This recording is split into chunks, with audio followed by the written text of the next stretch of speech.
Obezite merkezimiz Gazi Yaşar Eğitim Araştırma Hastanesi'nde bölgedeki tek obezite merkezi. Başka bir obezite merkezi yok. Bölgemizde sadece Diyarbakır'da değil, tüm bölgede. Obezite merkezimiz birkaç bölümden oluşmakta.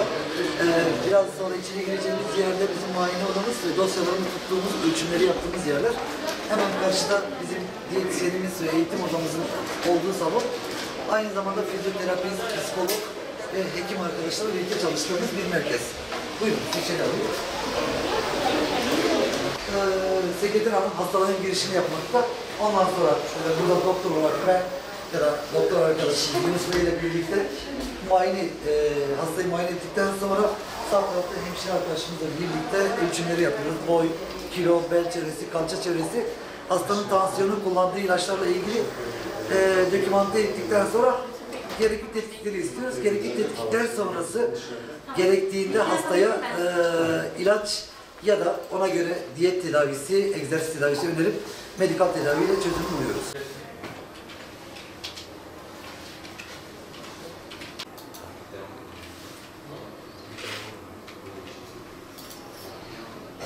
Obezite vücutta anormal ya da fazla sağlığı bozabilecek kadar yağ birikimine verdiğimiz isim. Vücuttaki yağ oranı artması ya da anormal bölgelerde yağ oranının fazla olması ile ilgili bir durum. Biz bunu halk dilinde fazla kilolu olma ya da şişmanlık olarak çevirebiliriz. Tabii sonuçta her bireyin kendince bir kilo fazlalığı vardır ama bunun sağlık açısından problem oluşturması için bizim birkaç ölçeğimiz var. Vücut kitle indeksi ya da beden kitle indeksi dediğimiz kiloyu boyun karesine, metrekare cinsinden böldüğümüzde oluşturduğumuz bir formülizasyon var. Burada 30'un üzerinde olanlara, vücut kitlesi 30'un üzerinde olanlara obez diyoruz. Daha ileri aşamada 35, 40 ve ikinci, üçüncü derece obezite ve daha ileri obezite seviyelerine gelebiliyor hastalarımız. Bir başka ölçüm değerimiz de bel çevresi. Özellikle erkekte 100'ün üzerinde, kadında ise 90'ın üzerinde bir bel çevresi varsa bu kişi de obez sınıfına girmekte. Obeziteyi aşırı ya da anormal yağ birikimi olarak tanımlayabiliriz vücutta. Obezite başta diyabet, hipertansiyon, kolesterol, hiperlipidemi olmak üzere 200'den fazla hastalığın aynı zamanda bir sebebi. Onunla eşlik eden bir parametre açıkçası. Kanser hastalıklarında da, uyku problemlerinde de, psikolojik sıkıntılarda da, kireçlenmede de, bel fıtığında da birçok bahsettiğim gibi 200'e yakın, 200'ün üzerinde hatta hastalık sebebi olabilecek bir hastalığımız. Bu nedenle obeziteyi ciddiye alıyoruz. Bu fiziksel görünümün ötesinde bir sağlık problemi, birçok sağlık problemine yol açacak ana bir sağlık problemimiz. O yüzden obeziteyi cidden önemseyip buna göre tedavi ya da danışmanlık hizmeti vermek istiyoruz. Obezite sadece belli başına bir hastalık değil, birçok hastalığın da öncülü, birlikteliği ve sonucu maalesef. Obezitenin birçok nedeni var açıkçası. Obezitenin genetik faktörleri var, uyku düzensizliği var, düzensiz beslenme, sağlıksız beslenme var, stres faktörleri var. Bunun gibi bizle ilgili ya da ilgili olmayan birçok nedeni var. Tek bir parametreye bağlamak doğru değil. Ama biz bazı genetik faktörleri değiştiremeyeceğimize göre çevresel faktörler, kendi etmenlerimizi değiştirme şansımız var olduğu için bunların üzerinden obeziteden kurtulabiliriz. Bunun en önemlisi sağlıklı yaşamın iki ayağı olan bir egzersiz, yani hareketli bir yaşam tarzını benimsemek. İki de sağlıklı beslenme. Biz öncelikle doğal olmayan gıdalardan uzak durarak haftalık en azından 150 dakika, günde 30 dakika yürüyüş temposuyla bir hareketlik sağlayarak obezitenin büyük bir sorunundan kurtulabiliriz.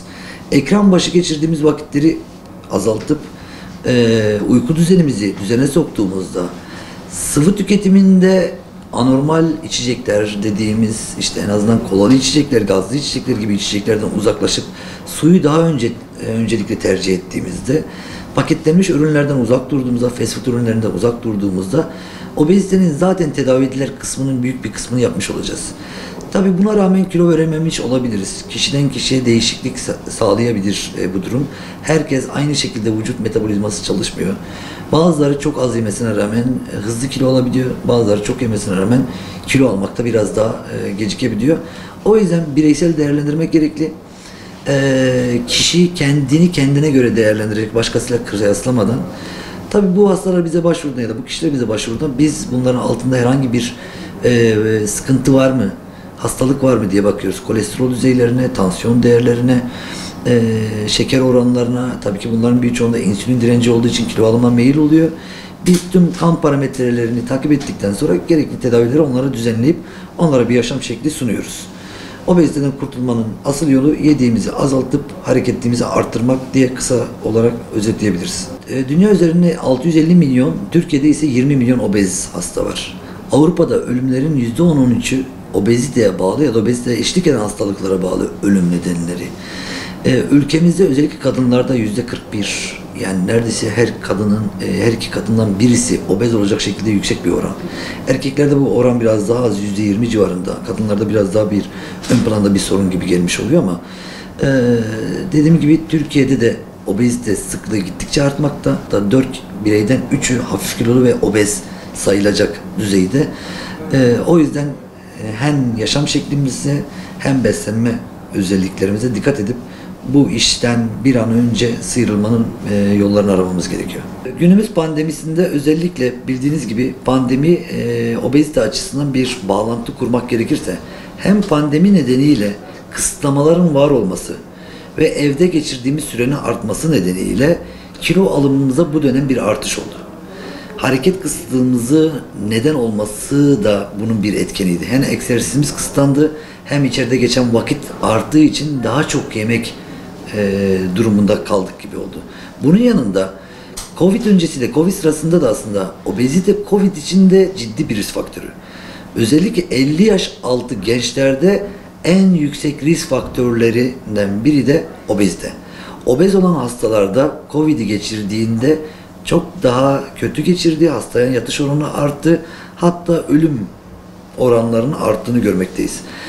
Bu anlamda sadece bugün için değil, tüm infeksiyonlarda da, tüm hastalıklarda da obezitenin bir neden, bazılarının sonuç, bazılarının nedeni olmakla birlikte total olarak tüm hastalıklarla ilişkili bir hastalık.